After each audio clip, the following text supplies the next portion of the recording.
Bonjour tout le monde. Un peu d'arithmétique avec cet exercice de l'Olympiade de Philippines 2018, phase orale. J'ai choisi un exercice de niveau intermédiaire et les candidats avaient 45 secondes pour répondre à la question. Voici l'énoncé.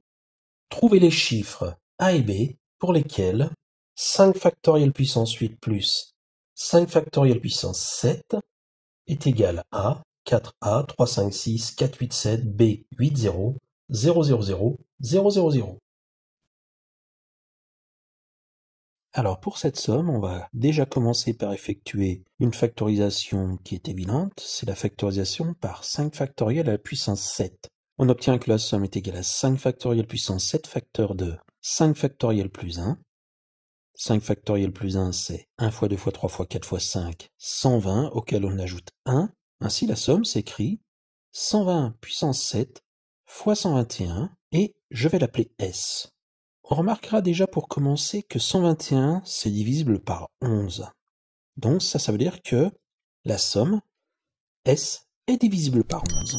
Et on a un critère de divisibilité par 11 qui est le suivant. On effectue la somme des chiffres de rang pair moins la somme des chiffres de rang impair. Ça me donne que 4 plus 3 plus 6 plus 8 plus B moins A plus 5 plus 4 plus 7 plus 8 est divisible par 11. J'effectue les simplifications d'usage. On a les 8 et les 4 qui s'en vont. 6 et 3, 9. 5 et 7, 12. Après simplification, on obtient que b moins a moins 3 est donc divisible par 11.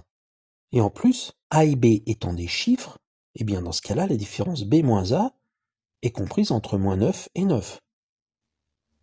Moins 9 si b est égal à 0 et a est égal à 9, et 9 si b est égal à 9 et a est égal à 0. Dans ce cas-là, on obtient deux possibilités.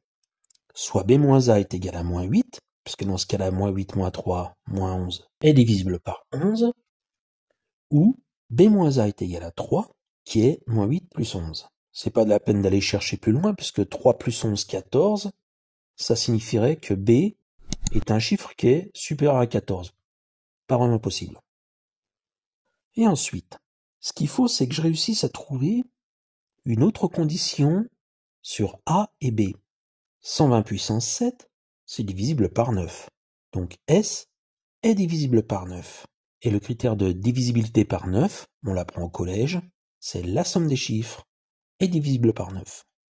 4 plus A plus 3 plus 5 plus 6 plus 4 plus 8 plus 7 plus B plus 8 est divisible par 9. On simplifie tout ça, on obtient que A plus B plus 45 est divisible par 9. 45 étant divisible par 9, la somme est divisible par 9 équivaut à A plus B divisible par 9. Autrement dit, ça signifie que A plus B est égal à 0, ou A plus B est égal à 9, ou encore A plus B est égal à 18. 9 et 9. Mais A plus B est égal à 0, c'est pas possible, parce que ça entraînerait que A et B sont tous les deux égaux à 0, autrement dit, A moins B égale à 0, et ça, ça rentre pas dans les cases. Ensuite, A plus B est égal à 18, c'est impossible parce que B moins A doit être différent de 0, et là, c'est impossible parce que A plus B est égal à 18 équivaut à A est égal à 9 et B est égal à 9, autrement dit, B moins A sera égal à 0. Pareil, ça rentre pas dans les cases. Il nous reste donc la possibilité A plus B est égal à 9. Passons à la divisibilité par 11. B moins A est égal à moins 8, pas possible, parce que A plus B valant 9, A et B n'ont pas la même parité. Donc ça implique que B moins A est égal à 3, est la seule qui peut passer. Ça, du coup, c'est intéressant parce que ça signifie quoi? Eh bien, qu'on a A et B qui vérifient deux équations, B moins A est égal à 3 et A plus B est égal à 9. Autrement dit, A et B vérifient le système A plus B est égal à 9 et B moins A est égal à 3, qui est équivalent à A plus B est égal à 9 et, en ajoutant les lignes, 2B est égal à 12. Autrement dit, A plus B est égal à 9 et B est égal à 6. Par substitution, on obtient que A est égal à 3 et B est égal à 6. Conclusion. La solution attendue est A est égal à 3 et B est égal à 6. Et ça nous donne que la somme recherchée, il y a tellement de chiffres que je sais même pas comment la prononcer.